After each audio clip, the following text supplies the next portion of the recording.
ମଧୁପୁର ନାମକ ଗାଁଟିଏ ଥାଏ। ସେହି ଗାଁରେ ରାଧୁଆ ନାମକ ପିଲାଟିଏ ତା ମା ସହିତ ରହୁଥାଏ।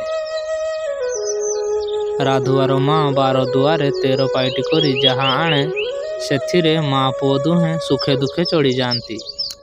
ରାଧୁଆ ସବୁଦିନ ପେଟେ ଖାଇଦେଇ ଗାଁ ଲୋକଙ୍କର ଗାଈ ନେଇ ଚରାଇବାକୁ ଜଙ୍ଗଲ ଭିତରକୁ ଚାଲିଯାଏ।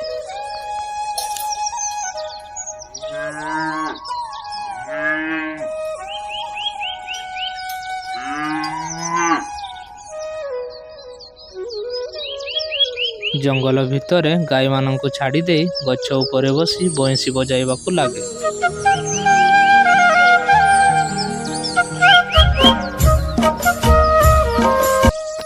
ପୁଣି ଥରେ ସଞ୍ଜ ବୁଡ଼ିବା ଆଗରୁ ଲୋକମାନଙ୍କ ଗାଈ ଧରି ଗାଁକୁ ଫେରିଆସେ।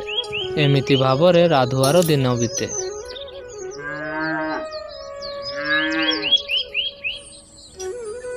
ଦିନକର କଥା। ଗାଈ ଚରଉ ଚରଉ ରାଧୁଆ ମନରେ ଦୁଷ୍ଟ ବୁଦ୍ଧିଟାଏ ଜୁଟିଲା। ଏଥର ଟିକେ ମଜା ଦେଖିବା ପାଇଁ ରାଧୁଆ ଗଛ ଉପରକୁ ଚଢ଼ିଗଲା। ବଡ଼ ପାଟି କରି ଲୋକମାନଙ୍କୁ ଡାକିବାକୁ ଲାଗିଲା। ଧାଇଁ ଆସ ହୋ, ଧାଇଁ ଆସ, ବାଘ ଆସି ଗାଈ ନେଇଗଲା। ଧାଇଁ ଆସ ହୋ, ଧାଇଁ ଆସ। ଗାଁ ଲୋକେ ଭାବିବାକୁ ଲାଗିଲେ, ବୋଧହୁଏ ରାଧୁଆ ଉପରେ କିଛି ବିପଦ ପଡ଼ିଛି। ହାତରେ ଠେଙ୍ଗା ବାଡ଼ି ଧରି ଗାଁ ଲୋକେ ଏକାଠି ହୋଇ ଜଙ୍ଗଲ ଭିତରକୁ ଦୌଡ଼ିବାକୁ ଲାଗିଲେ। ଜଙ୍ଗଲ ଭିତରକୁ ଯାଇ ଲୋକମାନେ ଦେଖିଲା ବେଳକୁ ରାଧୁଆ ଗଛ ଉପରେ ବସି ବଇଁଶୀ ବଜାଉଛି।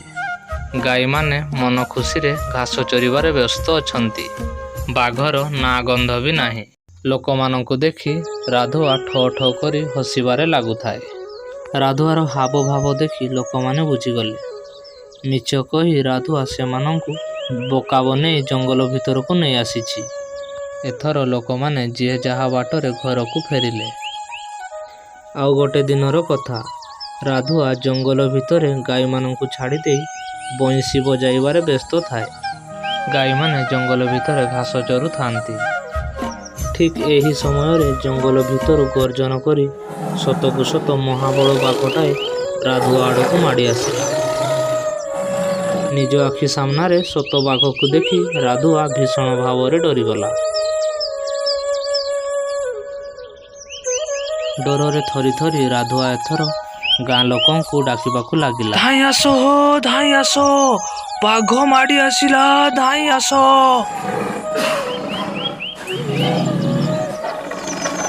ରାଧୁଆର ଡାକ ଶୁଣି ଲୋକମାନେ ଭାବିଲେ ରାଧୁଆ ପୁଣି ଥରେ ସେମାନଙ୍କ ସହିତ ମଜା କରିବାକୁ ମିଛଟାରେ ଡାକୁଛି। ରାଧୁଆ ଯେତେ ବିକଳ ହୋଇ ସେଦିନ ଲୋକମାନଙ୍କୁ ଡାକିଲେ ବି ଲୋକମାନେ ଆଉ ଠେଙ୍ଗା ବାଡ଼ି ଧରି ରାଧୁଆକୁ ବଞ୍ଚାଇବା ପାଇଁ ଗଲେ ନାହିଁ। ଏପଟେ ମହାବଳ ବାଘ ରାଧୁଆ ଆଡ଼କୁ ମାଡ଼ି ଆସିଲା। ରାଧୁଆକୁ ଆକ୍ରମଣ କରି ଘୁଷାଡ଼ି ଘୁଷାଡ଼ି ଜଙ୍ଗଲ ଭିତରକୁ ନେଇଗଲା। ଜଙ୍ଗଲ ଭିତରେ ସେଦିନ ରାଧୁଆକୁ ମହାବଳ ବାଘ ମାରି ଖାଇଗଲା।